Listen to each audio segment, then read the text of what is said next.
Bismillahirrahmanirrahim and Assalamu alaikum. This is your boy Zan. So I'm again here with a new video. यार आज ना मैं आपसे एक बहुत ही इंटरेस्टिंग न्यूज़ शेयर करने लगा हूँ। एक ऐसे झूठ से पर्दा उठाने लगा हूँ जो कि ना सिर्फ हमसे बल्कि पूरी दुनिया से बोला गया है। ये न्यूज़ कोरोना वायरस से रिलेटेड है।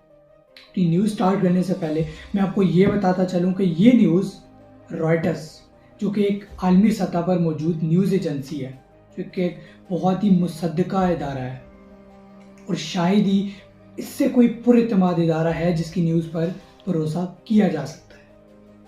अगर आपको इस पर कोई भी शक हो तो 13 अप्रैल की खबर जो कि रॉयटर्स न्यूज़ में मौजूद है, वहाँ पर आप ये देख सकते हैं।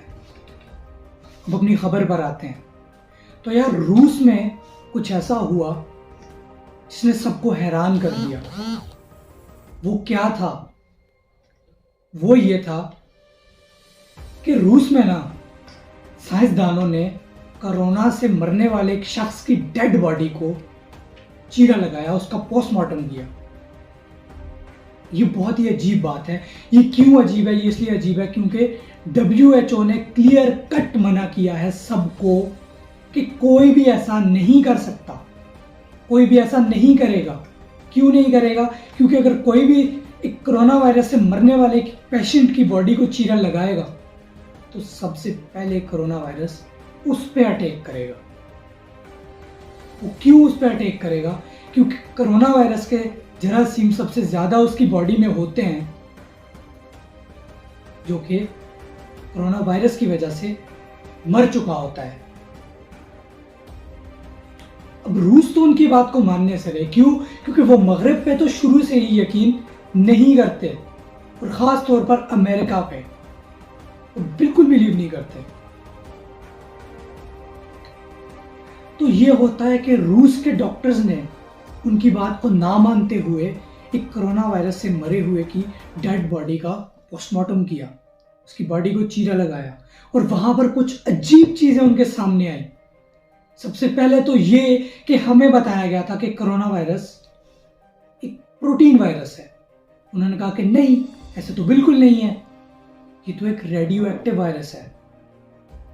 अब रेडियो एक्टिव क्या होता है? जिनको नहीं पता उन्हें बताता चलूं कि रेडियो एक्टिव हिरोशिमा में जो रिसेंटली बम ब्लास्ट हुआ था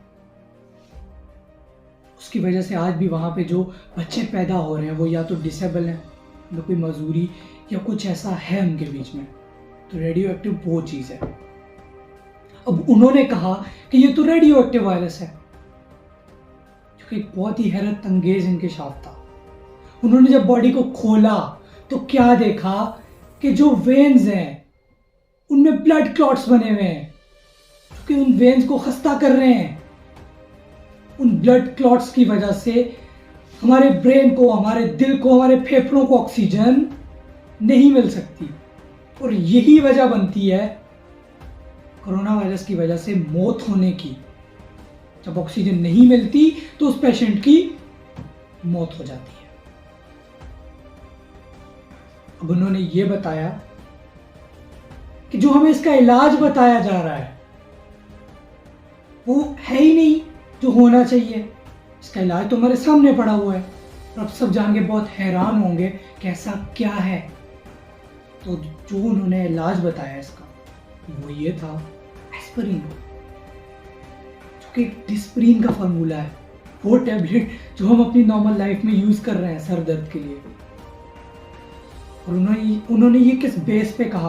उन्होंने अपने कुछ पेशेंट्स पे ये ट्राई किया और वो सेहतयाब हो गए। 14,000 मरीज उन्होंने जो कि वेंटिलेटर्स पर थे घर भेज दिया और उन पे यही फार्मूला अप्लाई किया और वो सेहतयाब होने लग गए।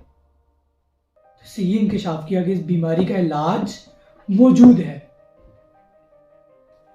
उन्होंने ये कहा कि चाइना इस बात को जानता था मगर उन्होंने कभी भी ये न्यूज़ शेयर नहीं की, उन्होंने ये किसी को भी नहीं बताया।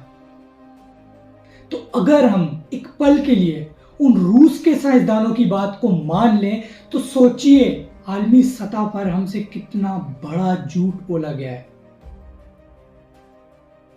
क्यों बोला गया है? क्योंकि प्राइवेट हॉस्पिटल में एक दिन की वेंटिलेटर पे कॉस्ट पता है क्या पड़ती है? 1.5 लाख रुपए, जो कि 10 दिनों के 17 लाख रुपए बनते हैं, जो कि गरीब तो क्या एक अमीर आदमी भी बहुत मुश्किल से बर्दाश्त करता है, लेकिन नहीं कर सकता। तो सोचिए, हेल्थ सेक्टर, फार्मास्यूटिकल और ऐसी कितनी कंपनीज हैं वेंटिलेटर्स बनाने वाली, उन्होंने इससे कितना कमाया होगा, अरबों खरबों डॉलर।